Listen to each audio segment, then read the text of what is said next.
तो इससे पहले कि आपका मॉक टेस्ट शुरू किया जाए, मेरा आपसे निवेदन होगा कि प्लीज वीडियो को लाइक कर लें और चैनल पर नए हैं तो चैनल को सब्सक्राइब कर लें। क्लियर है आपको?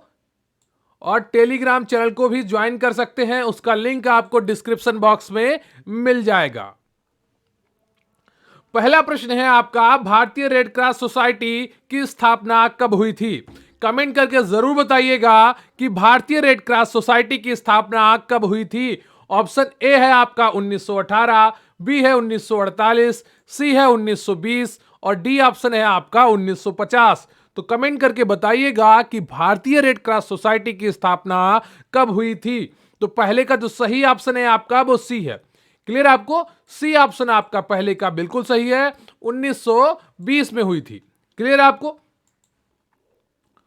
अगला प्रश्न है आपका, विश्व स्वास्थ्य संगठन की स्थापना निम्नलिखित में से किस वर्ष हुई थी? बताइए, विश्व स्वास्थ्य संगठन की स्थापना निम्नलिखित में से किस वर्ष हुई थी? ऑप्शन ए है आपका 7 अप्रैल 1948, बी है 7 अप्रैल 1950 और सी ऑप्शन है आपका 10 नवंबर 1952 और डी ऑप्शन है आपका 7 अप्रैल 1968। तो बताइएगा इनमें से कौन सा ऑप्शन आपका सही हो जाएगा। विश्व स्वास्थ्य संगठन की स्थापना निम्नलिखित में से किस वर्ष हुई थी? तो दूसरे का जो सही ऑप्शन है आपका वो ए है। क्लियर आपको? 7 अप्रैल 1948 को विश्व स्वास्थ्य संगठन यानी कि WHO की स्थापना हुई थी। अगला प्रश्न है आपका, निम्नलिखित में से कौन सी अंतरराष्ट्रीय संस्था भारत में मातृ एवं शिशु स्वास्थ्य कल्याण में सबसे अधिक योगदान कर रही है?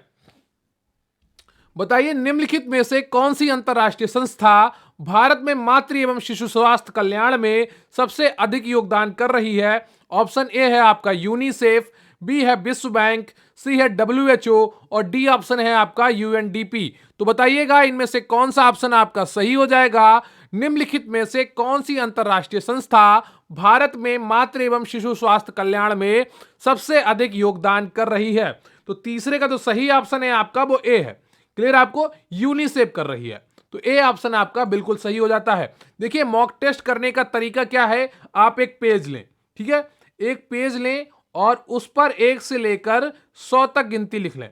ठीक है, 100 तक गिनती लिख लें और फिर क्या करना है आपको, उसके बाद हर क्वेश्चन में जो आपका सही हो उसको सही करना है, जो गलत हो उसको गलत कर देना है। इसी तरीके से आप अपना पूरा मूल्यांकन कर पाएंगे और जब 2-3 बार ये पूरा मॉक टेस्ट करेंगे तो आपके 100 क्वेश्चन सही हो रहे होंगे। ऐसे में क्या होगा, आपका जो तैयारी है वो बहुत अच्छी हो जाएगी। क्लियर है आपको? तो इस तरीके से आप पूरा मॉक टेस्ट करिएगा। आज पहला दिन है इसलिए मैं आपको ये चीजें बीच बीच में बताता रहूंगा ताकि आप मॉक टेस्ट करने का सही तरीका अपना सकें। क्लियर है आपको? तो तीसरे का ए ऑप्शन आपका बिल्कुल सही है। अगला प्रश्न है आपका, अंतरराष्ट्रीय श्रम संगठन ILO का मुख्यालय कहां पर स्थित है? बताइए, अंतरराष्ट्रीय श्रम संगठन ILO का मुख्यालय कहां पर स्थित है? ऑप्शन ए है आपका पेरिस में, बी है फ्रैंकफर्ट में, सी है जिनेवा में और डी है आपका न्यूयॉर्क में। तो बताइए इनमें से कौन सा ऑप्शन आपका सही हो जाएगा। अंतरराष्ट्रीय श्रम संगठन ILO का मुख्यालय कहां पर स्थित है? तो चौथे का जो सही ऑप्शन है आपका वो सी है।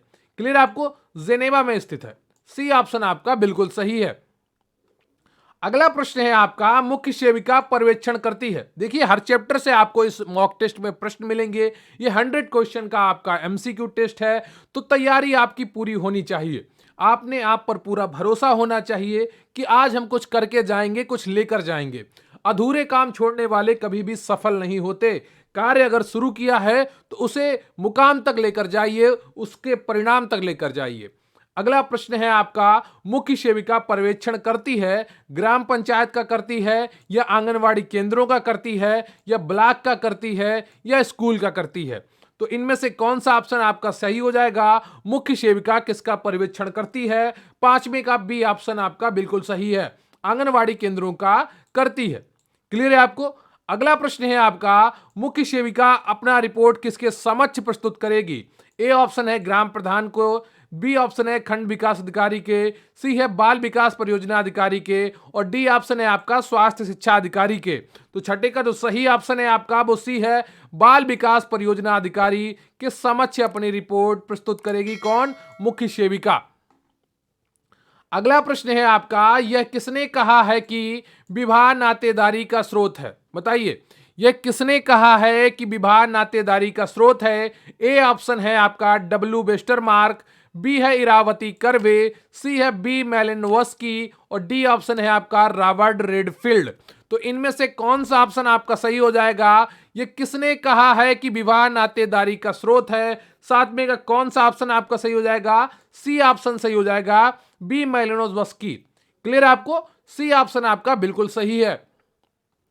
अगला प्रश्न है आपका, किसने कहा कि विवाह नियमित यौन संबंधों से कुछ अधिक है? बताइए, किसने कहा है कि विवाह नियमित यौन संबंधों से कुछ अधिक है? ऑप्शन ए है आपका ब्रीफाल्ट, बी ऑप्शन है समनर, सी है वेस्टरमार्क, और डी है आपका मनु।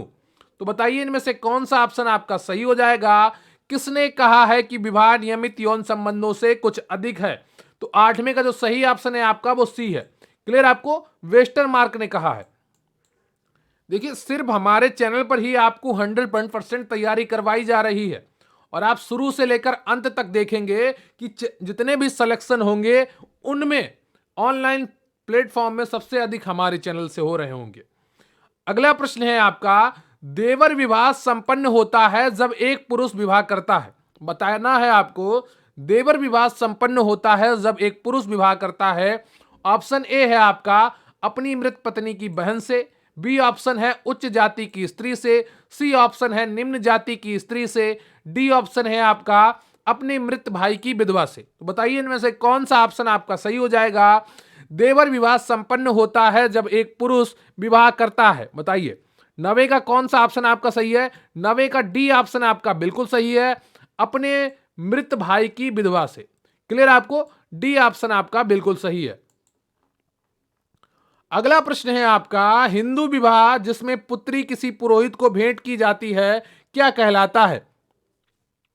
बताइए, हिंदू विवाह जिसमें पुत्री किसी पुरोहित को भेंट की जाती है क्या कहलाता है? ए ब्रह्म विवाह, बी दैव विवाह, सी असुर विवाह, डी आर्ष विवाह। तो इनमें से कौन सा ऑप्शन आपका सही हो जाएगा? 10वें का बी ऑप्शन आपका बिल्कुल सही है, दैव विवाह कहलाता है। क्लियर है आपको? अगला प्रश्न है आपका, मुस्लिम संप्रदाय में पाए जाने वाला विवाह का अस्थायी रूप क्या है? ए निकाह, बी मुताह, सी मेहर, डी पर्दा। देखिए कहीं कहीं पर मुताह को मुताह भी लिखा रहता है, ठीक है, ऐसे लिखा रहता है, हा की मात्रा नहीं लगती है, ठीक है, तो उसको आप ध्यान रखिएगा, ऐसे लिखा रहता है। तो 11वें का कौन सा ऑप्शन आपका सही हो जाएगा? मुस्लिम संप्रदाय में पाए जाने वाला विवाह का अस्थायी रूप क्या है? तो अस्थायी विवाह जो होता है वो मुताहा होता है। क्लियर है आपको? बी ऑप्शन आपका बिल्कुल सही है। क्लियर है? अगला प्रश्न है आपका, निम्नांकित में से किसने जाति का एक बंद वर्ग के रूप में वर्णन किया है? बताइए, निम्नांकित में से किसने जाति का एक बंद वर्ग के रूप में वर्णन किया है? तो 12वें का जो सही ऑप्शन है आपका वो कौन सा है? तो 12वें का A R K Mukherjee, DP Mukherjee, DN Majumdar, A R Desai. बताइए इनमें से कौन सा ऑप्शन आपका सही हो जाएगा? निम्नांकित में से किसने जाति का एक बंद वर्ग के रूप में वर्णन किया है? तो 12वें का जो सही ऑप्शन है आपका वो सी है। क्लियर आपको? सी ऑप्शन आपका बिल्कुल सही है, डीएन मजूमदार ने किया है। क्लियर आपको? अगला प्रश्न है आपका, जब समाज में लिंग के आधार पर स्त्री और पुरुषों में भेदभाव किया जाता है तब इसे क्या कहते हैं? बताइए, जब समाज में लिंग के आधार पर स्त्री और पुरुषों में भेदभाव किया जाता है तब इसे क्या कहते हैं? ऑप्शन ए है आपका लैंगिक दुर्व्यवहार, बी ऑप्शन है आपका लैंगिक दुराचरण, सी है लैंगिक असमानता, और डी ऑप्शन है आपका लैंगिक विकार। तो बताइए इनमें से कौन सा ऑप्शन आपका सही हो जाएगा? जब समाज में लिंग के आधार पर स्त्री और पुरुषों में भेदभाव किया जाता है तब इसे क्या कहते हैं? तो 13वें का जो सही ऑप्शन है आपका वो सी है। क्लियर आपको? सी ऑप्शन आपका बिल्कुल सही है, लैंगिक असमानता कहते हैं। क्लियर है आपको? सी ऑप्शन आपका बिल्कुल सही है।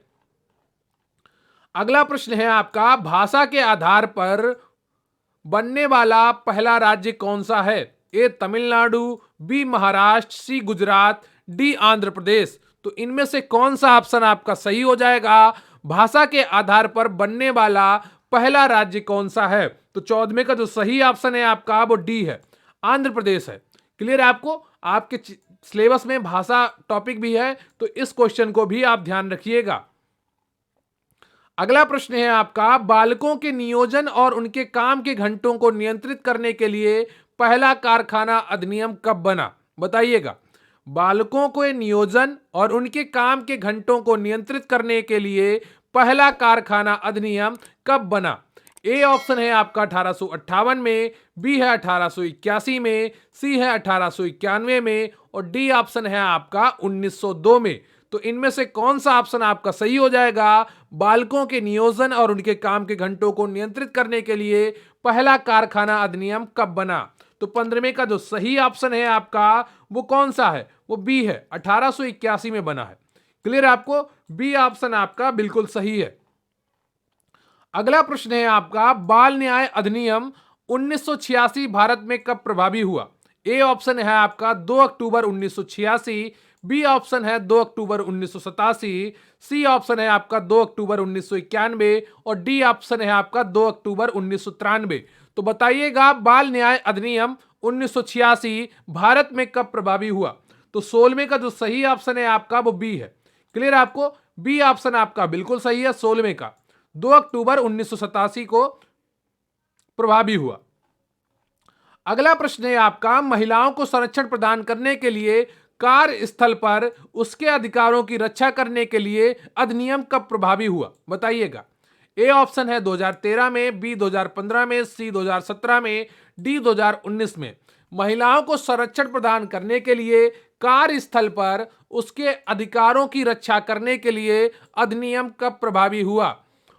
और मैं आपको इन मॉक टेस्ट की कट-ऑफ भी बताया करूंगा। ठीक है, आप शाम को डेली वीडियो देखा करिएगा, कट-ऑफ का वीडियो आएगा जब भी आपका फुल मॉक टेस्ट होगा, तो उसके आधार पर आप निर्धारित कर लीजिएगा कि आपको अपनी कैटेगरी के अनुसार किस मॉक टेस्ट में कितने प्रश्न सही करने चाहिए और कितने प्रश्नों से आप ऊपर नीचे हैं। ठीक है, तो कट-ऑफ का वीडियो जरूरी है आपके लिए देखना, इसलिए आज शाम को ही आपको ये कट-ऑफ का वीडियो भी दिया जाएगा। क्लियर आपको? तो आप उसको भी देखिएगा, लेकिन उसके लिए आपको नीचे कमेंट में बताना होगा कि आपने कुल कितने प्रश्न सही किए। तो प्रश्न था आपका, महिलाओं को संरक्षण प्रदान करने के लिए कार्यस्थल पर उसके अधिकारों की रक्षा करने के लिए अधिनियम कब प्रभावी हुआ? तो 17वें का जो सही ऑप्शन है आपका वो ए है, 2013 में। क्लियर आपको? ए 2013 में प्रभावी हुआ। अगला प्रश्न है आपका, किसी स्त्री को बिना इच्छा के ले जाना क्या है? यहां पर ले होगा, ठीक है, वो मिसिंग है, उसको आप ध्यान रखिएगा। किसी स्त्री को उसकी बिना इच्छा के ले जाना क्या है? हत्या है या बलात्कार है या अपहरण है या प्रेम प्रसंग है? बताइए। महिला अपराधों में को परिभाषित किया गया है, उसी में से एक है। किसी स्त्री को उसकी बिना इच्छा के ले जाना क्या कहलाता है? तो 18वें का जो सही ऑप्शन है आपका वो सी है, अपहरण कहलाता है। क्लियर आपको? चाहे पुरुष को आप उसकी बिना इच्छा के ले जाएं, चाहे किसी बच्चे को उसकी बिना इच्छा के ले जाएं और चाहे स्त्री को उसकी बिना इच्छा के ले जाएं, क्या कहलाता है? अपहरण कहलाता है। अगला प्रश्न है आपका, घरेलू हिंसा का रूप नहीं है। ऑप्शन ए है आपका दहेज मृत्यु, बी है अपहरण, सी है यौन उत्पीड़न और डी है आपका पत्नी की पिटाई करना। तो बताइए, घरेलू हिंसा का रूप नहीं है। दहेज मृत्यु, अपहरण, यौन उत्पीड़न, डी पत्नी की पिटाई करना। तो 19 का जो सही ऑप्शन है आपका वो बी है।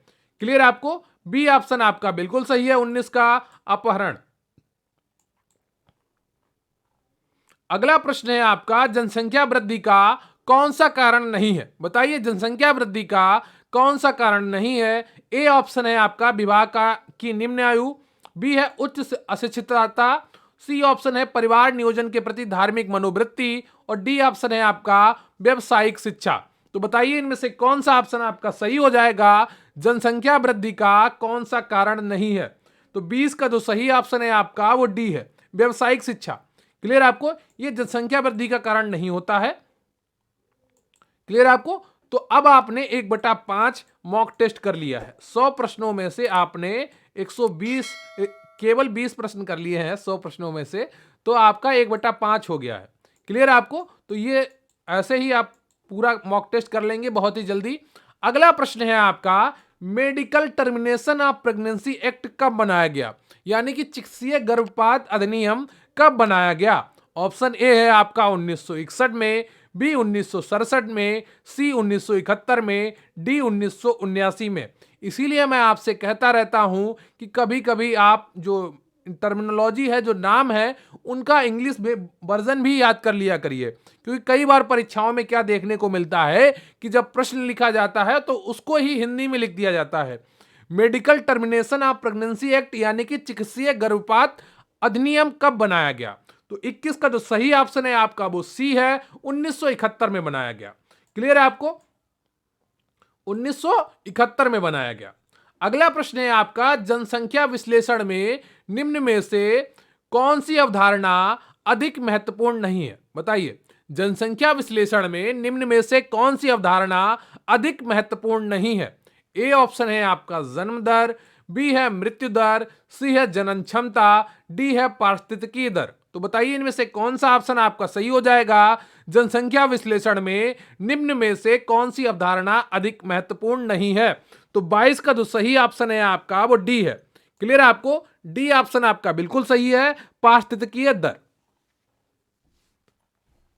अगला प्रश्न है आपका, जनसंख्या ज्यामितीय अनुपात में बढ़ती है, जीवन के साधन गणितीय अनुपात में बढ़ते हैं, ऐसा किसने कहा था? बताइए। ए ऑप्शन है आपका माल्थस ने, बी है फ्रायड ने, सी है के डेविस ने और डी है मैकाइवर ने। तो जनसंख्या ज्यामितीय अनुपात में बढ़ती है और जीवन के साधन गणितीय अनुपात में बढ़ते हैं, ऐसा किसने कहा है? ए माल्थस ने, बी फ्रायड ने, सी के डेविस ने और डी है मैकाइवर ने। तो 23 का जो सही ऑप्शन है आपका वो ए है। क्लियर आपको? माल्थस ने कहा था। किसने कहा था? माल्थस ने कहा था। अगला प्रश्न है आपका, भारतवर्ष में निर्धनता का कौन सा कारण अधिक उपयुक्त नहीं दिखाई देता है? बताइए, भारतवर्ष में निर्धनता का कौन सा कारण अधिक उपयुक्त दिखाई नहीं देता है? ऑप्शन ए है आपका अशिक्षा, बी है बेरोजगारी, सी है भाग्य का भरोसा करना और डी है आपका काम मिलने पर कभी भी काम करने की इच्छा ना होना। तो 24 का जो सही ऑप्शन है आपका वो कौन सा हो जाएगा? यह प्रश्न भी आपको मॉक टेस्ट में करवाया गया है। तो 24 का जो सही ऑप्शन है आपका वो डी है। क्लियर आपको? काम मिलने पर भी काम करने की इच्छा ना होना भारतवर्ष में निर्धनता का ये कारण नहीं है। अगला प्रश्न है आपका, घरेलू हिंसा महिलाओं की सुरक्षा अधिनियम किस वर्ष पारित किया गया? बताइए। देखिए, लागू होना अलग तारीख है और पारित होना अलग तारीख है, तो इन दोनों चीजों में आपको फर्क करना होगा। घरेलू हिंसा महिलाओं की सुरक्षा अधिनियम किस वर्ष पारित किया गया? तो 25 का कौन सा ऑप्शन आपका सही हो जाएगा? 2003 में, 2005 में, 2007 में, 2009 में। तो 25 का जो सही ऑप्शन है आपका वो बी है, 2005 में पारित हुआ। क्लियर आपको? बी ऑप्शन आपका बिल्कुल सही है। अगला प्रश्न है आपका, सास ससुर एवं बहू के मध्य संघर्ष को समाजशास्त्रीय भाषा में क्या कहेंगे? बताइए। सास ससुर एवं बहू के मध्य संघर्ष को समाजशास्त्रीय भाषा में क्या कहेंगे? 26 का ए सही ऑप्शन होगा, मारपीट, या बी ऑप्शन होगा अंतरापीढ़ी संघर्ष, या सी ऑप्शन सही होगा अंतरपीढ़ी संघर्ष, या डी ऑप्शन आपका सही होगा झगड़ा। सास ससुर एवं बहू के मध्य संघर्ष को समाजशास्त्रीय भाषा में क्या कहेंगे? 26 का जो सही ऑप्शन है आपका वो सी है। क्लियर आपको? अंतरपीढ़ी संघर्ष। जब संघर्ष एक पीढ़ी से दो पीढ़ी के बीच में होता है तो क्या कहलाता है? अंतरपीढ़ी संघर्ष कहलाता है। जैसे अभी आपने न्यूज पढ़ी होगी कि लखनऊ आगरा एक्सप्रेस वे पर एक लड़की की लाश मिली थी जिसके सीने में गोली लगी थी और उसके शरीर पर चोटें थीं। बाद में पता चला कि उसके पिता ने ही उसको गोली मार दी, क्योंकि लड़की बिना बताए घर से कहीं चली गई थी। तो ये अंतरपीढ़ी संघर्ष का परिणाम है कि दोनों लोग अपनी जगह के पर खुद को सही मान रहे थे, कोई भी झुकने को तैयार नहीं था, जिसकी वजह से क्या हुआ कि अंतरपीढ़ी संघर्ष का परिणाम ये रहा कि लड़की को अपनी जान से हाथ धोना पड़ा। क्लियर है आपको? तो इन चीजों को आपको ध्यान में रखना होगा। अगला प्रश्न है आपका, जब बड़े भाई और छोटे भाई के विचारों और मूल्यों में समानता नहीं पाई जाती है तब यह कहलाता है? ए मतभेद, बी विवाद, सी अंतरपीढ़ी संघर्ष, डी अंतरापीढ़ी संघर्ष। जब बड़े भाई और छोटे भाई के विचारों और मूल्यों में समानता नहीं पाई जाती है तब ये क्या कहलाता है? 27 का ऑप्शन जो है आपका वो कौन सा सही हो जाएगा? डी ऑप्शन सही हो जाएगा। समान पीढ़ी में जब संघर्ष हो तो वो अंतरापीढ़ी संघर्ष कहलाता है। क्लियर है आपको? अंतरापीढ़ी संघर्ष कहलाता है। अगला प्रश्न है आपका, मुसलमानों में तलाक का प्रकार नहीं है, बताइए। खुला, इला, मुबारत, मुता। बताइए, मुसलमानों में तलाक का प्रकार नहीं है। अगर आपने अभी तक 28 प्रश्न सही से किए हैं तो मुझे पूरी उम्मीद है कि आप इसका बिल्कुल सही उत्तर देंगे, क्योंकि पिछले प्रश्नों में ही कहीं पर इसका उत्तर छपा हुआ था। मुसलमानों में तलाक का प्रकार नहीं है। ए ऑप्शन है खुला, बी है इला, सी है मुबारत और डी है मुता। तो 28 का जो सही ऑप्शन है आपका वो डी है। आपको बताया गया था कि मुता अस्थाई विवाह है, तो ये तलाक का प्रकार कैसे हो जाएगा? तो डी ऑप्शन आपका बिल्कुल सही हो जाता है। अगला प्रश्न है आपका, कौन सा सामाजिक परिवर्तन हमेशा मानव प्रसन्नता को इंगित करता है? ए ऑप्शन है आपका विकास, बी है प्रगति, सी है पश्चिमीकरण, डी है उद्विकास। इनमें से कौन सा ऑप्शन आपका सही है?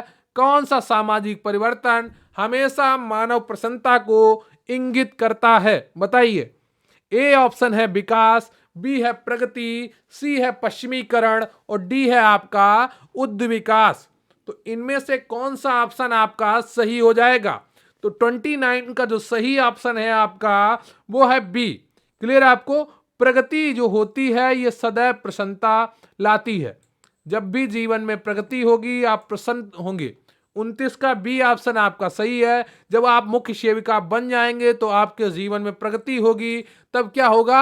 आपको प्रसन्नता मिलेगी। तो बी ऑप्शन आपका बिल्कुल सही है।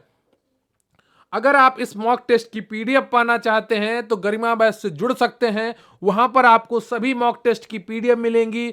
इसके अलावा अन्य पीडीएफ भी आपको समय समय पर मिलती रहेंगी। आपके एग्जाम तक आपका साथ नहीं छोड़ा जाएगा। अगला प्रश्न है आपका, सामाजिक परिवर्तन की प्रक्रिया जो लोगों में सकारात्मक गुणों से संबंधित है। ए ऑप्शन वैश्वीकरण, बी नगरीकरण, सी विकास, डी आर्थिक वृद्धि। तो इनमें से कौन सा ऑप्शन आपका सही है? सामाजिक परिवर्तन की प्रक्रिया जो लोगों में सकारात्मक गुणों से संबंधित है क्या कहलाती है? ए वैश्वीकरण, बी नगरीकरण, सी विकास, डी आर्थिक वृद्धि। तो 30 का कौन सा ऑप्शन आपका सही हो जाएगा? 30 का सी ऑप्शन आपका बिल्कुल सही है, विकास कहलाती है। क्लियर है आपको? अगला प्रश्न है आपका, सामाजिक परिवर्तन से आशय उस बदलाव से है जो समाज के ढांचे और प्रकारों में घटित हो। किसने यह परिभाषित किया गया है? आपको परिभाषाएं भी पढ़ाई गई हैं और परिभाषाएं कम से कम 1 से 3 तक आपसे परीक्षा में पूछी जाएंगी। तो बताइए, सामाजिक परिवर्तन से आशय उस बदलाव से है जो समाज के ढांचे और प्रकारों में घटित हो। किसने यह परिभाषित किया है? तो 31 का ए ऑप्शन है आपका मैकाइवर एवं पेज ने, बी ऑप्शन है के डेविस ने, सी है गिलिन और गिलिन ने और डी ऑप्शन है आपका ए.डब्ल्यू. ग्रीन ने। तो 31 का कौन सा ऑप्शन आपका सही हो जाएगा? 31 का बी ऑप्शन आपका बिल्कुल सही है।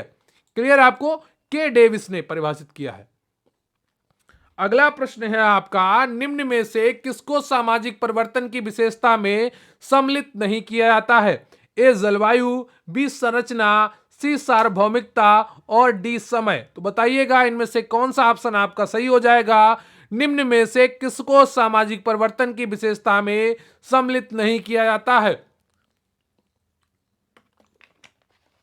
बताइए कौन सा ऑप्शन आपका सही हो जाएगा? तो 32 का जो सही ऑप्शन है आपका वो कौन सा है? जल्दी से बताइए कौन सा ऑप्शन सही है। तो 32 का जो सही ऑप्शन है आपका वो ए है। ये भौतिक परिवर्तन में आता है, सामाजिक परिवर्तन में नहीं आता है। क्लियर है आपको? जलवायु भौतिक परिवर्तन में आती है। अगला प्रश्न है आपका, सामाजिक परिवर्तन में बाधा पहुंचाने वाले कारक कौन से हैं? बताइए, सामाजिक परिवर्तन में बाधा पहुंचाने वाले कारक कौन से होते हैं? ए रूढ़िवादिता, बी निरक्षरता, सी निहित स्वार्थ, डी उक्त तीनों। तो 33 का जो सही ऑप्शन है आपका वो डी है। क्लियर आपको? उक्त तीनों।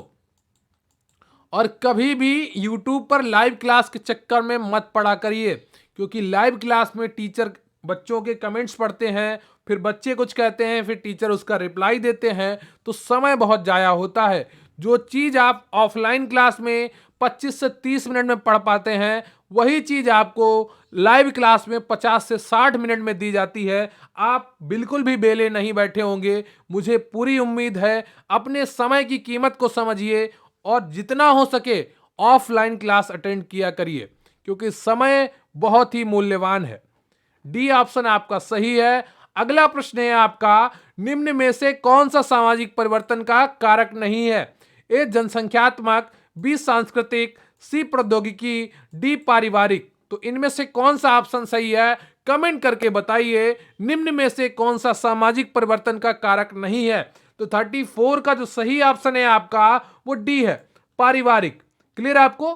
पारिवारिक ये सामाजिक परिवर्तन का कारण नहीं है। जनसंख्या ये सामाजिक परिवर्तन है, सांस्कृतिक ये भी सामाजिक परिवर्तन है, प्रौद्योगिकी आएगी तो भी समाज में परिवर्तन आएंगे, ये भी कारक है। तो 34 का डी ऑप्शन आपका बिल्कुल सही हो जाता है। अब आपने मॉक टेस्ट का 1/3 से अधिक हिस्सा कर लिया है। क्लियर है आपको? अब आपको 2/3 और करना है। अगला प्रश्न है आपका, पिता का पुत्र के व्यवहार पर नियंत्रण को किस श्रेणी में रखेंगे? ऑप्शन ए है आपका औपचारिक नियंत्रण, बी है औपचारिक तथा अनौपचारिक नियंत्रण, सी है अनौपचारिक नियंत्रण, डी है उपयुक्त में से कोई नहीं। बताइए इनमें से कौन सा ऑप्शन आपका सही हो जाएगा? पिता का पुत्र के व्यवहार पर नियंत्रण को किस श्रेणी में रखेंगे? तो 35 का जो सही ऑप्शन है आपका वो सी है, अनौपचारिक नियंत्रण। इस प्रश्न को हल करने के लिए आपको औपचारिक नियंत्रण और अनौपचारिक नियंत्रण दोनों की परिभाषा पता होनी चाहिए। अगला प्रश्न है आपका, किसने सामाजिक नियंत्रण के दो प्रकार प्रत्यक्ष एवं अप्रत्यक्ष का उल्लेख किया है? ऑप्शन ए है आपका किम्बाल एंग, बी है कार्ल मैनहिम, सी है C.H. कूले और डी है आपका मैक्स वेबर। तो बताइए इनमें से कौन सा ऑप्शन आपका सही है? किसने सामाजिक नियंत्रण के दो प्रकार प्रत्यक्ष एवं अप्रत्यक्ष का उल्लेख किया है? तो 36 का कौन सा ऑप्शन आपका सही हो जाएगा? 36 का बी ऑप्शन आपका बिल्कुल सही है, कार्ल मैनहिम। क्लियर आपको? बी ऑप्शन आपका बिल्कुल सही है। अगला प्रश्न है आपका, मानव शरीर में ग्लूकोज का आधिक्य होने पर वह निम्नलिखित में से किस रूप में संग्रहित रहता है?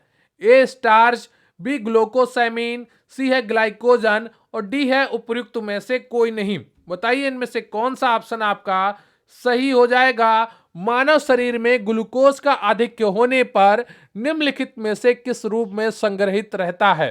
तो 37 का जो सही ऑप्शन है आपका वो सी है। क्लियर है आपको? ग्लाइकोजन। सी ऑप्शन आपका बिल्कुल सही है।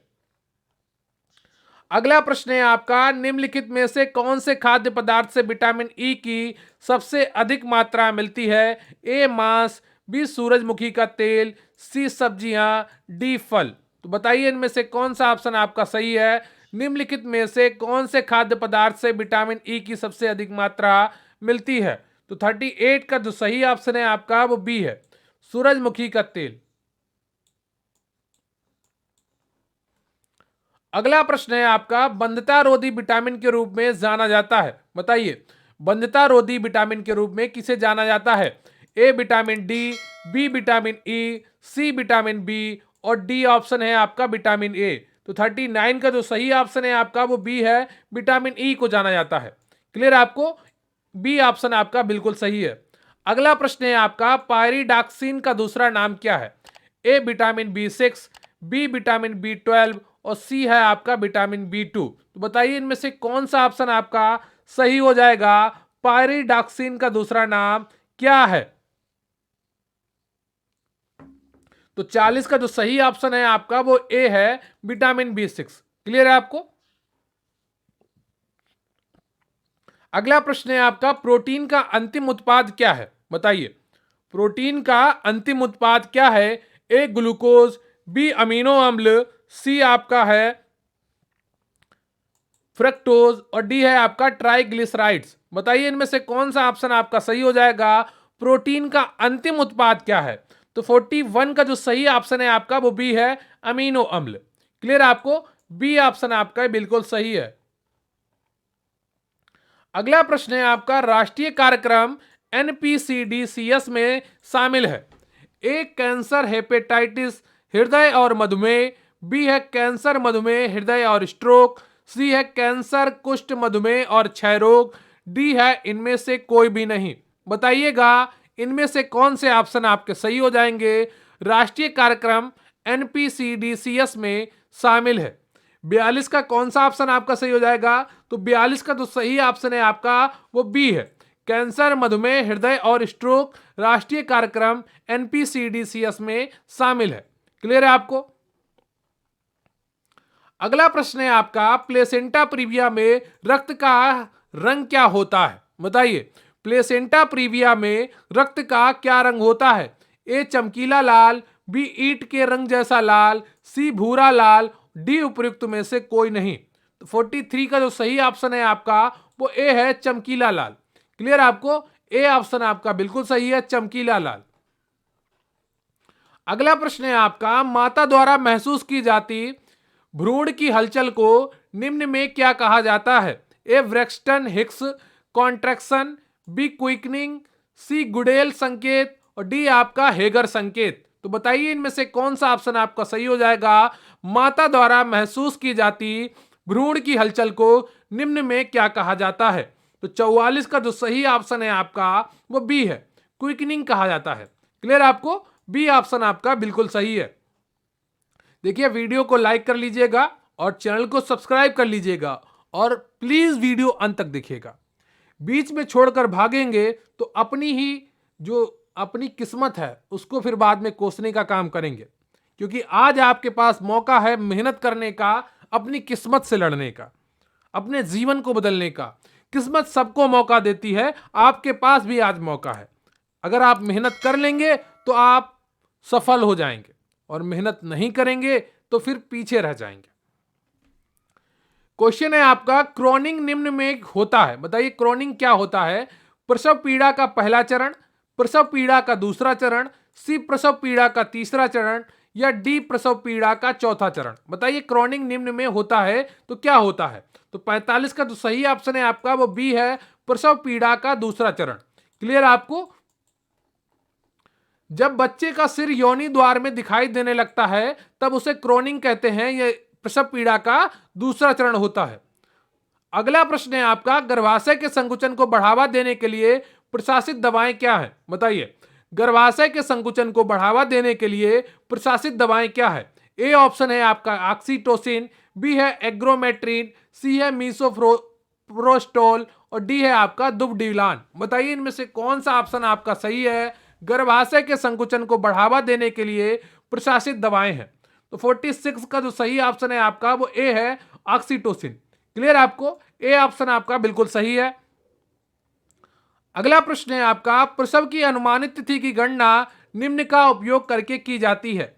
ए ऑप्शन है आपका मैकडोनाल्ड का नियम, बी है नेजल का नियम, सी है नाइन का नियम या डी डॉन का सूत्र। बताइए प्रसव की अनुमानित तिथि की गणना निम्न का उपयोग करके की जाती है, कौन सा ऑप्शन आपका सही हो जाएगा? तो 47 का जो सही ऑप्शन है आपका वो बी है, नेजल का नियम। क्लियर आपको? बी ऑप्शन आपका बिल्कुल सही है। अगला प्रश्न है आपका, मितली और उल्टी जो आमतौर पर गर्भावस्था के 4 से 6 सप्ताह के आसपास शुरू होती है उसे क्या कहा जाता है? बताइए मितली और उल्टी जो आमतौर पर गर्भावस्था के 4 से 6 सप्ताह के आसपास शुरू होती है उसे क्या कहा जाता है?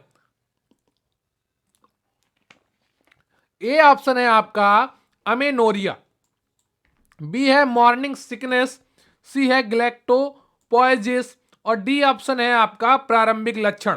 तो बताइए इनमें से कौन सा ऑप्शन आपका सही है? मितली और उल्टी जो आमतौर पर गर्भावस्था के 4 से 6 सप्ताह के आसपास शुरू होती है उसे क्या कहा जाता है? तो 48 का जो सही ऑप्शन है आपका वो बी है, मॉर्निंग सिकनेस कहा जाता है। क्लियर आपको, बी ऑप्शन आपका बिल्कुल सही है।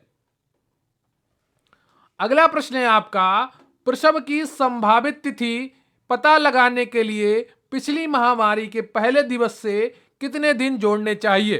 प्रश्न एक बार फिर से ध्यान से सुनिएगा। प्रसव की संभावित तिथि का पता लगाने के लिए पिछली महामारी के पहले दिवस से कितने दिन जोड़ने चाहिए। ए ऑप्शन है आपका 9 माह, बी है 9 माह 2 दिन, सी है 9 माह 7 दिन और डी है आपका 9 माह 14 दिन। बताइए इनमें से कौन सा ऑप्शन आपका सही हो जाएगा। तो 49 का जो सही ऑप्शन है आपका वो सी है, 9 माह 7 दिन। क्लियर आपको, सी ऑप्शन आपका बिल्कुल सही है। अगला प्रश्न है आपका, प्रसवोत्तर बांध्यकरण प्रसव के कितने समय पश्चात किया जाना चाहिए। ए ऑप्शन है आपका 12 घंटे से 7 दिन, बी है 24 घंटे से 7 दिन, सी ऑप्शन है 48 घंटे से 7 दिन और डी ऑप्शन है आपका 72 घंटे से 7 दिन। प्रसवोत्तर बांध्यकरण मतलब होता है महिला नसबंदी। क्लियर आपको, तो प्रसव के कितने समय पश्चात किया जाना चाहिए। तो 50वें का कौन सा ऑप्शन आपका सही हो जाएगा। 50वें का बी ऑप्शन आपका बिल्कुल सही है, 24 घंटे से 7 दिन। क्लियर है आपको, 24 घंटे से 7 दिन। अब आपने आधा मॉक टेस्ट कर लिया है। क्लियर आपको, 1/2 मॉक टेस्ट कर लिया है और आपका 1/2 मॉक टेस्ट ही बचा है। अगला प्रश्न है आपका, गर्भवती महिला को गर्भावस्था के निम्नलिखित में से किस महीने में 2 बार प्रसव पूर्व क्लिनिक में जाना चाहिए। बताइए, गर्भवती महिला को गर्भावस्था के निम्नलिखित में से किस महीने में 2 बार प्रसव पूर्व क्लिनिक में जाना चाहिए। ए ऑप्शन है आपका 6ठे महीने में, बी है 7वें महीने में, सी है 8वें महीने में और डी है आपका 9वें महीने में। तो 51 का कौन सा ऑप्शन आपका सही हो जाएगा। 51 का सी ऑप्शन आपका सही है, 8वें महीने में जाना चाहिए। क्लियर आपको, सी ऑप्शन आपका बिल्कुल सही है। अगला प्रश्न है आपका, भारतवर्ष में मां की मृत्यु का मुख्य कारण क्या है। बताइए, बाधित जन्म प्रक्रिया या संक्रमण या रक्त अल्पता या रक्तस्राव। बताइए इनमें से कौन सा ऑप्शन आपका सही हो जाएगा। भारतवर्ष में मां की मृत्यु का मुख्य कारण है बाधित जन्म प्रक्रिया या संक्रमण या रक्त अल्पता या रक्तस्राव। इनमें से कौन सा ऑप्शन आपका सही हो जाएगा, बताइए जल्दी से। 52 का कौन सा ऑप्शन आपका सही हो जाएगा। तो 52 का जो सही ऑप्शन है आपका वो डी है। क्लियर आपको, रक्तस्राव, डी ऑप्शन आपका बिल्कुल सही है ना। तो देखिए, बोर नहीं होना है आपको, अपनी एनर्जी को बना कर रखिए। अगर आपको बोरियत लग रही हो, बस वीडियो को पॉज करिए, आंखें बंद करिए और 4-5 बार गहरी और लंबी सांसें लीजिए। थोड़ा सा पानी पीना है, पी लीजिए, मगर ये पूरा करना है आपको, ठीक है। बीच में छोड़कर नहीं भागना है, एक बार में शुरू करिए और खत्म करिए। जब भी पढ़ें अकेले बैठकर पढ़ें, बीच में पंचायत करते हुए पढ़ाई ना करें। इससे क्या होगा, चीजें आपके दिमाग में बैठेंगी नहीं। अगला प्रश्न है आपका, मातृ मृत्यु दर को निम्न रूप में व्यक्त किया जाता है। प्रति 1000, प्रति 10,000, प्रति 1 लाख या प्रति 10 लाख। बताइए इनमें से कौन सा ऑप्शन आपका सही हो जाएगा। मातृ मृत्यु दर को निम्न रूप में व्यक्त किया जाता है। तो ABCD में कौन सा ऑप्शन आपका सही हो जाएगा। तो 53 का जो सही ऑप्शन है आपका वो सी है, प्रति 1 लाख पर व्यक्त किया जाता है। क्लियर आपको, सी ऑप्शन आपका बिल्कुल सही है। अगला प्रश्न है आपका, नवजात शिशु की तुरंत देखभाल में शामिल है। बताइए, नवजात शिशु की तुरंत देखभाल में क्या शामिल है। ए नवजात की नाभि नाल काटना, बी मातृत्व पोषण, सी एनीमिया और रक्तचाप का प्रबंधन, डी जन्म की तैयारी। बताइए नवजात शिशु की तुरंत देखभाल में क्या शामिल है। तो 54 का जो सही ऑप्शन है आपका वो क्या है। ए ऑप्शन आपका बिल्कुल सही है, नवजात की नाभि नाल काटना। क्लियर आपको, ए ऑप्शन आपका बिल्कुल सही है। अगला प्रश्न है आपका, नवजात शिशु देखभाल सप्ताह भारत में कब मनाया जाता है। बताइए, नवजात शिशु देखभाल सप्ताह भारत में कब मनाया जाता है। ए ऑप्शन है 1 से 15 जनवरी, बी है 15 से 21 अप्रैल, सी है 15 से 21 नवंबर और डी है आपका 15 से 21 दिसंबर। तो नवजात शिशु देखभाल सप्ताह भारत में कब मनाया जाता है। तो 55 का जो सही ऑप्शन है आपका वो सी है। क्लियर आपको, 15 से 21 नवंबर। अगला प्रश्न है आपका, नवजात शिशु का सामान्य शरीर का तापमान कितना होता है? ए है 36 से 36.8 डिग्री सेल्सियस, बी है 36.5 से 36.4 डिग्री सेल्सियस, और सी ऑप्शन है आपका 37 से 38 डिग्री सेल्सियस, और डी ऑप्शन है आपका 37 से 40 डिग्री सेल्सियस। बताइए इनमें से कौन सा ऑप्शन आपका सही हो जाएगा? नवजात शिशु का सामान्य शरीर का तापमान कितना होता है? तो 56 का जो सही ऑप्शन है आपका वो बी है। क्लियर आपको? 36.5 से 37.4 डिग्री सेल्सियस। क्लियर आपको? बी ऑप्शन आपका बिल्कुल सही है।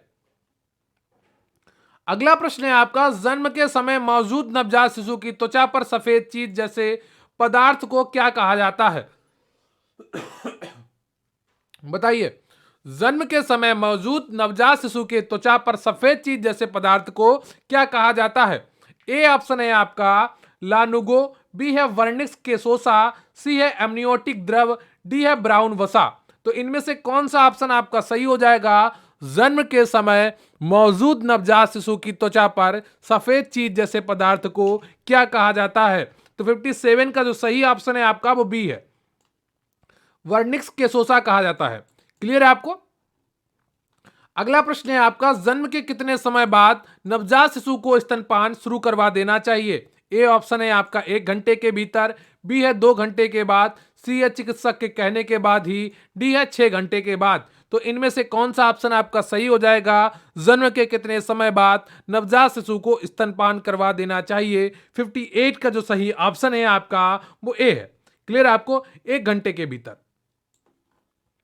अगला प्रश्न है आपका, एक शिशु सिर नियंत्रण निम्न तक प्राप्त कर लेता है।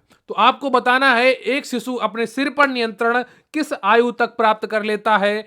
ए ऑप्शन है आपका 15 दिन, बी है 3 से 4 महीने, सी है 6 महीने, और डी है 8 महीने। बताइए इनमें से कौन सा ऑप्शन आपका सही है? एक शिशु सिर नियंत्रण निम्न तक प्राप्त कर लेता है। तो 59 का जो सही ऑप्शन है आपका वो सी है, 6 महीने की आयु में जो शिशु होता है वो अपने सिर पर नियंत्रण प्राप्त कर लेता है। अगला प्रश्न है आपका, भारत में जन्म के समय नवजात का वजन सामान्यतः कितना होता है? बताइए, भारत में जन्म के समय नवजात का वजन सामान्यतः कितना होता है? ए ऑप्शन है 1.5 से 2.5, बी ऑप्शन है 2 से 3 किलोग्राम, सी है 2.5 से 3.5 किलोग्राम, और डी ऑप्शन है आपका 3 से 4 किलोग्राम। तो इनमें से कौन सा ऑप्शन आपका सही हो जाएगा? भारत में जन्म के समय नवजात का वजन सामान्यतः कितना होता है? बताइए जल्दी से। तो 60 का जो सही ऑप्शन है आपका वो सी है। क्लियर आपको? 2.5 से 3.5 किलोग्राम। क्लियर है आपको? सी ऑप्शन आपका बिल्कुल सही है। प्लीज वीडियो को लाइक कर लीजिएगा और चैनल को सब्सक्राइब कर लीजिएगा। आपके लिए काफी मेहनत की जा रही है, तो आप भी थोड़ा सहयोग करिए और चैनल को आगे बढ़ाइए। क्लियर आपको? अगला प्रश्न है आपका, प्रसव के बाद 24 से 48 घंटों के दौरान स्तन से स्रावित होने वाले पतले सीरस द्रव को क्या कहा जाता है? बताइए, प्रसव के बाद 24 से 48 घंटों के दौरान स्तन से स्रावित होने वाले पतले सीरस द्रव को क्या कहा जाता है? A fore milk, B hind milk, C colostrum, D mature milk. तो बताइए इसे क्या कहा जाता है? प्रसव के बाद 24 से 48 घंटों के दौरान स्तन से स्रावित होने वाले पतले सीरस द्रव को क्या कहा जाता है? तो 61 का जो सही ऑप्शन है आपका वो सी है, उसे कोलेस्ट्रॉम कहा जाता है। क्लियर है आपको? सी ऑप्शन आपका बिल्कुल सही है। अगला प्रश्न है आपका, एक वयस्क आदमी को बॉडी मास इंडेक्स कितना होना चाहिए?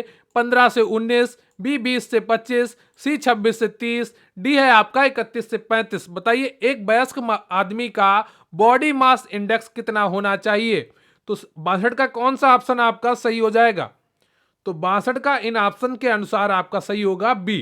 क्लियर आपको? 20 से 25। अगला प्रश्न है आपका, बच्चे के जन्म के कितने माह पूरे होने पर अनुपूरक आहार दिया जाना चाहिए?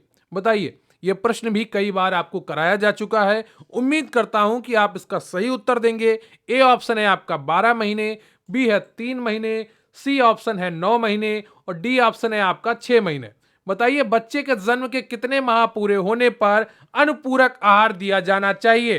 तो 63 का जो सही ऑप्शन है आपका वो कौन सा हो जाएगा? डी ऑप्शन, 6 महीने पूरे होने पर। क्लियर है आपको? डी ऑप्शन आपका बिल्कुल सही है।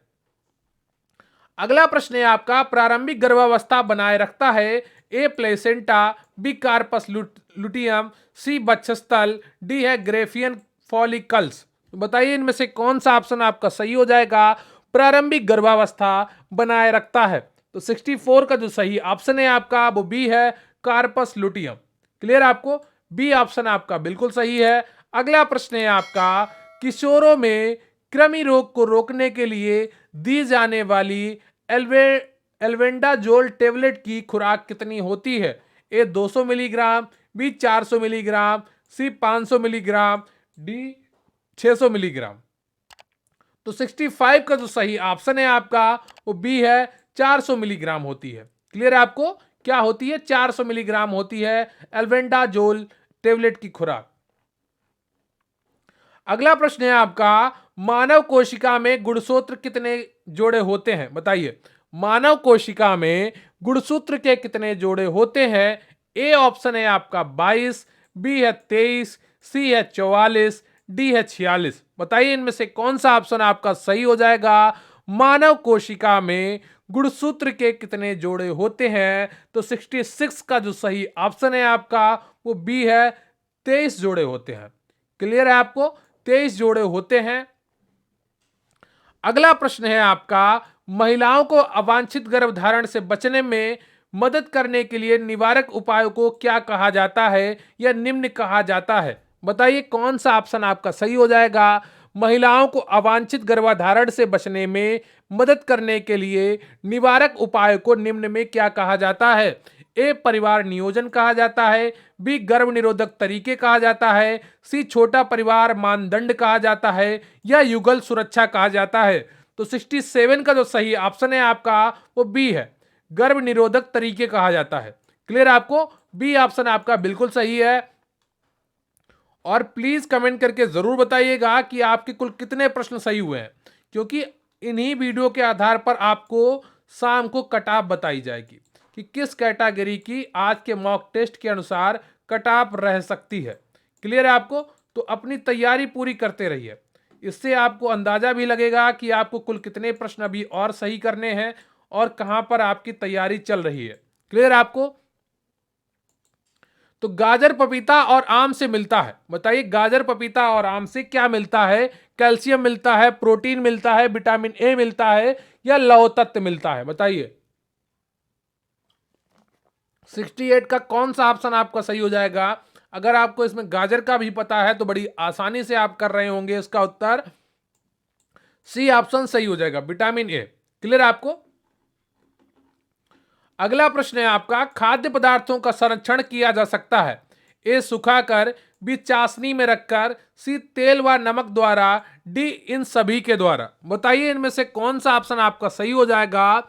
खाद्य पदार्थों का संरक्षण किया जा सकता है, ए सुखाकर, बी चाशनी में रखकर, सी तेल व नमक द्वारा, डी इन सभी के द्वारा। तो 69 का कौन सा ऑप्शन आपका सही हो जाएगा?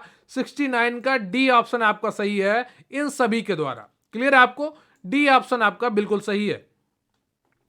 अगला प्रश्न है आपका, सूर्य की रोशनी हमें देती है, क्या देती है सूर्य की रोशनी? A vitamin C, B vitamin D, C vitamin A, D इनमें से कोई नहीं। बताइए कौन सा ऑप्शन आपका सही हो जाएगा? सूर्य की रोशनी हमें देती है। तो 70 का बहुत ही आसान उत्तर है, बी विटामिन डी हमको देती है। क्लियर आपको?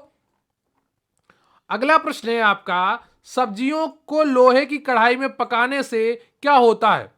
लोहे के तत्व की प्राप्ति होती है, या विषैलापन आ जाता है, या स्वाद नष्ट हो जाता है, या किसी भी पौष्टिक तत्वों की प्राप्ति नहीं होती है? बताइएगा इनमें से कौन सा ऑप्शन आपका सही हो जाएगा? सब्जियों को लोहे की कढ़ाई में पकाने से क्या होता है? तो 71 का जो सही ऑप्शन है आपका वो ए है। क्लियर आपको? लौह तत्वों की प्राप्ति होती है। ए ऑप्शन आपका बिल्कुल सही है। अगला प्रश्न है आपका, डबल रोटी व बिस्कुट बनाने की विधि क्या कहलाती है? बताइए डबल रोटी या बिस्कुट बनाने की विधि क्या कहलाती है? ए ग्रिलिंग, बी रोस्टिंग, सी बेकिंग, डी टोस्टिंग। तो इनमें से कौन सा ऑप्शन आपका सही हो जाएगा?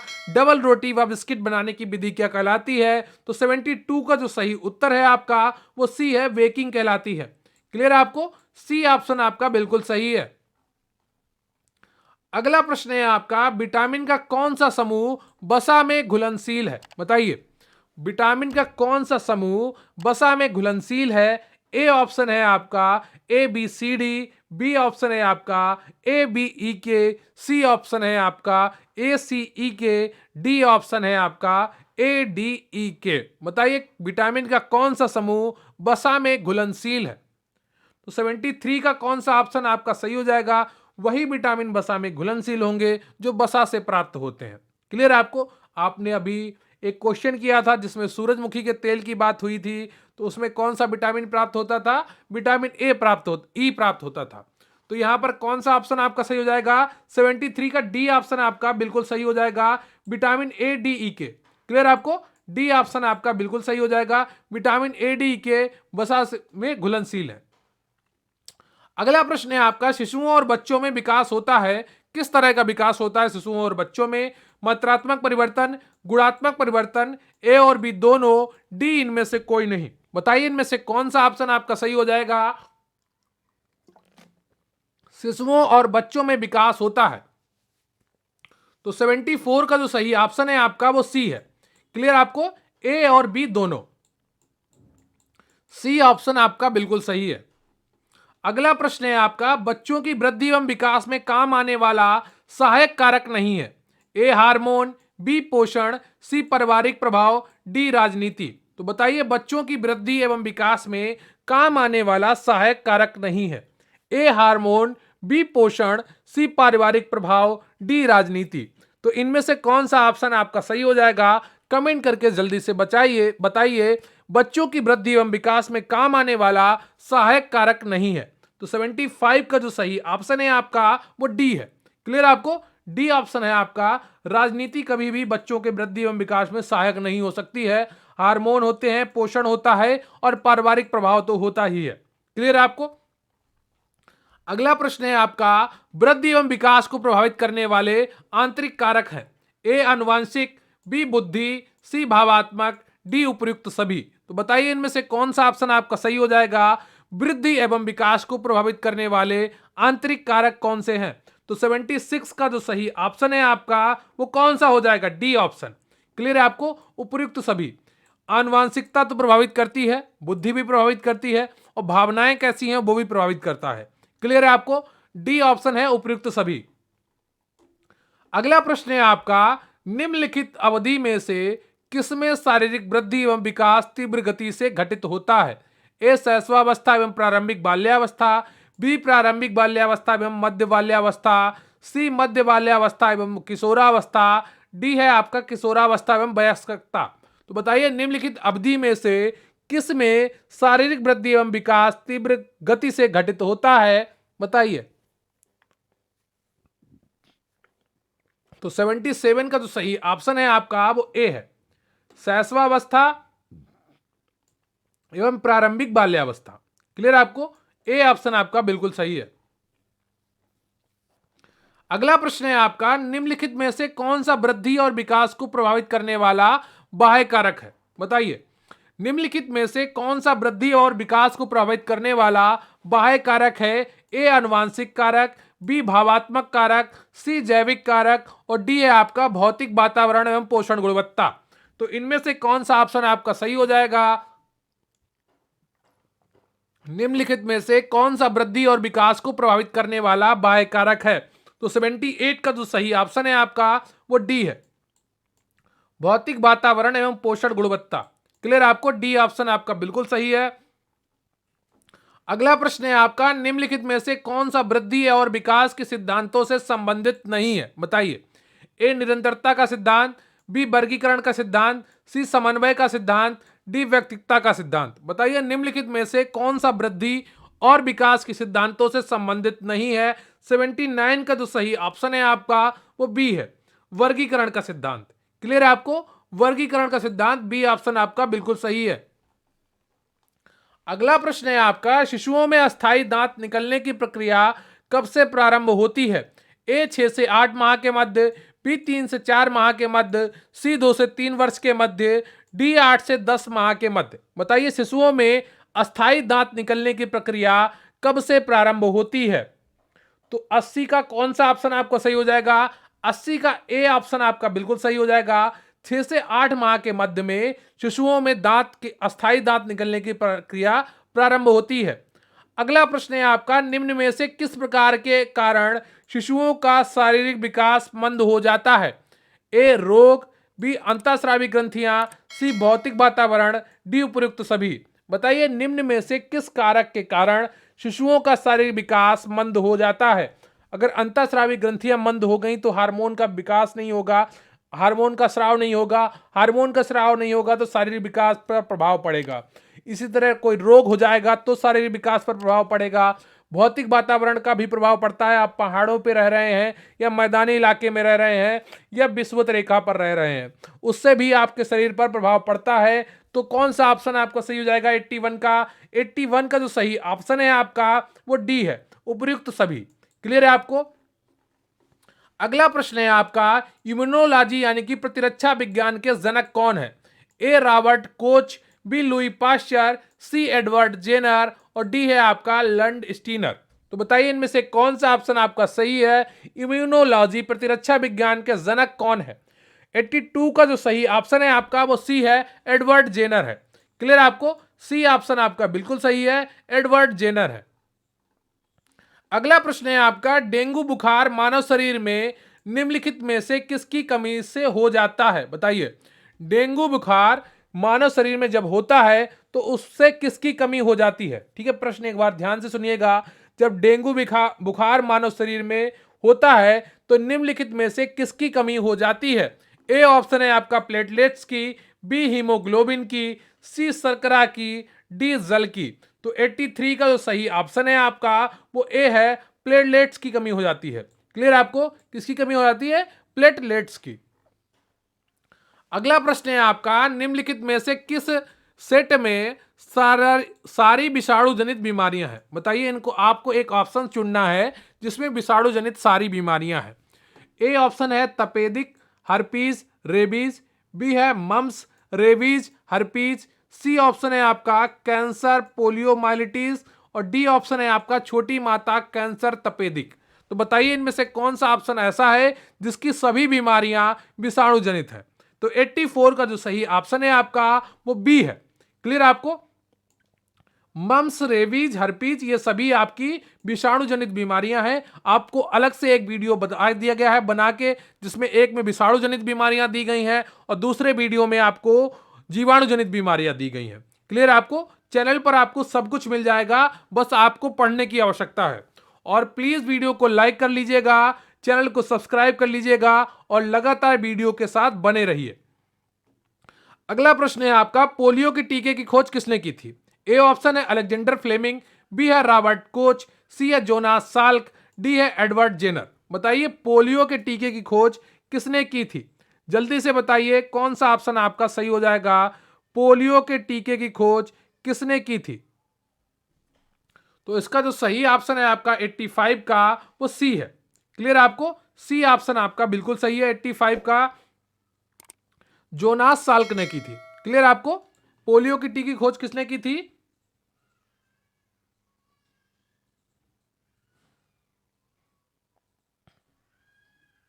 जोनास साल्क ने की थी। क्लियर आपको? कब की थी? 1952 में की थी।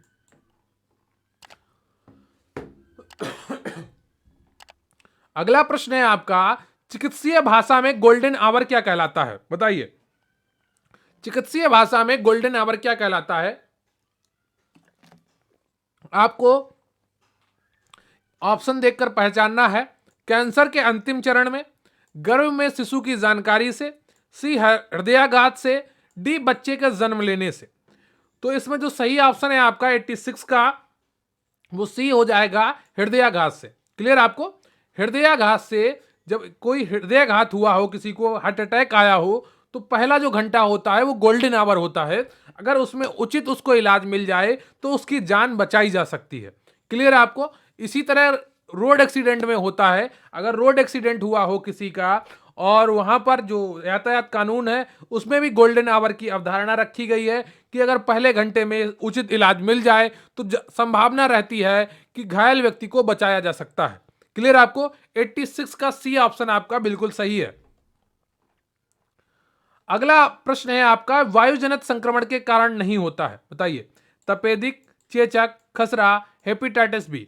वायुजनित संक्रमण के कारण क्या नहीं होता है? तो 87 का जो सही ऑप्शन है आपका वो कौन सा है? वो डी है। हेपेटाइटिस बी वायुजनित रोग नहीं है। ये तपेदिक, चेचक और खसरा ये वायु के द्वारा फैलते हैं। क्लियर है आपको? अगला प्रश्न है आपका, एचआईवी का पूर्ण रूप क्या है? ए है human human immunodeficiency Victoria, B option है ह्यूमैनिटी इम्यूनोडिफिशियंसी वायरस, सी है ह्यूमन इम्यूनोडिफिशियंसी वर्चुअल, या D option human immunodeficiency virus. बताइए कौन सा ऑप्शन आपका सही हो जाएगा? एबीसीडी में एचआईवी का पूर्ण रूप क्या है? तो 88 का जो सही ऑप्शन है आपका वो कौन सा है? वो डी है। क्लियर आपको? Human immuno deficiency virus. D option आपका बिल्कुल सही है। अगला प्रश्न है आपका, मलेरिया रोधी औषधि में किस यौगिक का उपयोग किया जाता है? बताइए। मलेरिया रोधी औषधि में किस यौगिक का उपयोग किया जाता है? ए एस्पिरिन का, बी नियोस्पिरिन का, सी क्लोरोक्विन का, डी एंटासिड का। बताइए इनमें से कौन सा ऑप्शन आपका सही हो जाएगा? मलेरिया रोधी औषधि में किस यौगिक का उपयोग किया जाता है? तो 89 का जो सही ऑप्शन है आपका वो सी है। क्लियर आपको? क्लोरोक्विन का किया जाता है। सी ऑप्शन आपका बिल्कुल सही है। अगला प्रश्न है आपका, परामर्श का शाब्दिक अर्थ होता है? ए सलाह देना, बी सलाह लेना या परामर्श लेना, सी प्रशिक्षण देना, डी उपयुक्त सभी। परामर्श का शाब्दिक अर्थ होता है तो 90 का जो सही ऑप्शन है आपका वो बी है। क्लियर आपको? सलाह लेना या परामर्श लेना। क्लियर है आपको? अपने मन से किसी को सलाह नहीं दी जाती है, जब कोई मांगे तभी दी जाती है, तभी उसको परामर्श कहा गया है। ठीक है? सलाह लेना या परामर्श लेना। अगला प्रश्न है आपका, किस समाजशास्त्री के अनुसार परामर्श प्रक्रिया समाधान का सम्मिलित प्रयास है? बताइए।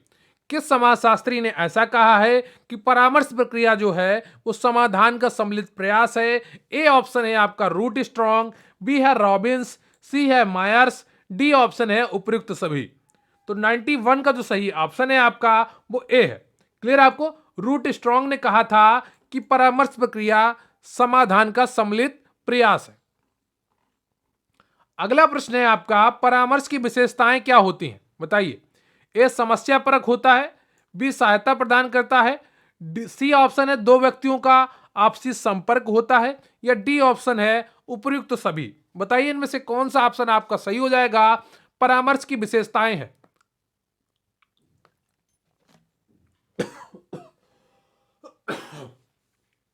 तो 92 का जो सही ऑप्शन है आपका वो डी है।